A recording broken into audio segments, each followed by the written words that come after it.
Mga idol, muli bang babalik si Kawhi Leonard sa Toronto Raptors? Ba siya ang Los Angeles Clippers na wag nang bigyan ng contract extension ang 35 anyos na si Kawhi Leonard?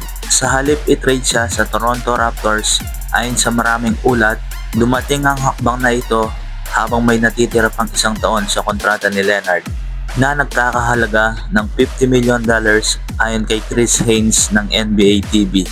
Plano ng Raptors na agad makipag-usap kay Leonard tungkol sa isang 2 taong contract extension. Bilang kapalit ni Leonard, matatanggap ng Clippers sina Brandon Ingram at Grady Dick. Makukuha rin nila ang first round draft picks ng Toronto sa 2031 at 2033 season, ang second round picks ng 2030 at 2033 at isang first round pick swap sa 2027 ayon sa NBA insider na si Jake Fisher. Aaaring hintayin pa ng dalawang koponan ang July 6 bago maging opisyal ang trade. Maliban na lamang kung makagawa ang Raptors ng karagdagang hakbang upang magkaroon ng sapat na salary cap space. Isang season lamang ang nilaro ni Leonard para sa Raptors. Ngunit siya ang nanguna sa koponan sa kanilang kauna-unahang NBA Championship noong 2019. Ito pa rin ang nag-iisang kampyonato ng prangkisa mula nang sumali ito sa NBA noong 1995. Samantala, si Brandon Ingram ay nagtala ng average na 21.5 points per game at 5.6 rebounds per game sa nakaraang season at napili bilang All-Star sa ikalawang pagkakataon sa kanyang karera sa kanyang unang season kasama ang Raptors. Si Grady Dick naman na napili ng Toronto sa 2023 NBA Draft mula sa Kansas ay nagtala ng 6 points per game at 1.9 rebounds per game.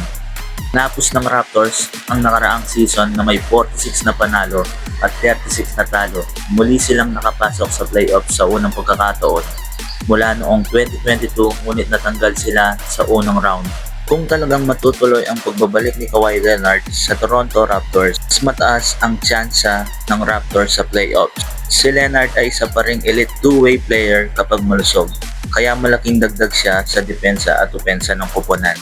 At magkakaroon ng veteranong leader ang koponan. Makakatulong siya sa paghubog ng mas mga batang manlalaro at magdadala ng championship experience sa kanila. Mas magiging seryosong contender sa Eastern Conference. Kung mananatiling healthy si Leonard at maganda ang chemistry ng koponan, maaaring makipagsabayan ng Raptors sa mga nangungunang koponan. Sa kabilang balita mga idol, si Russell Westbrook ay muling nasa free agent market at malinaw na sinabi ng dating MVP na plano pa rin niyang maglaro sa NBA sa susunod na season. Gusto niyang maging pangunahin between ng Oklahoma City Thunder sa unang 11 taon ng kanyang karera. Naging isa si Westbrook sa mga manlalarong madalas lumipat ng koponan sa liga. Nakapaglaro siya para sa Houston Rockets, Washington Wizards, Los Angeles Lakers, Los Angeles Clippers at pinakahuli ay ang Sacramento Kings. Si Russell Westbrook ay isang free agent matapos maglaro ng isang season kasama ang Sacramento Kings. Puntong ito ng kanyang napakagandang karera, hindi malinaw kung marami pa rin koponan ang interesado na kunin siya. Nakaraang summer, ilang buwan siyang walang kasiguraduhan bago siya kunin ng Kings, ilang linggo na lang bago magsimula ang season. Ayon sa NBA insiders na sina Mark Stein at Jake Fisher, maaaring pumasok ang Washington Wizards at pirmahan ng dating MVP. Posibleng maging backup ni Trae Young si Westbrook kung matuloy ang reunion niya sa Washington Wizards.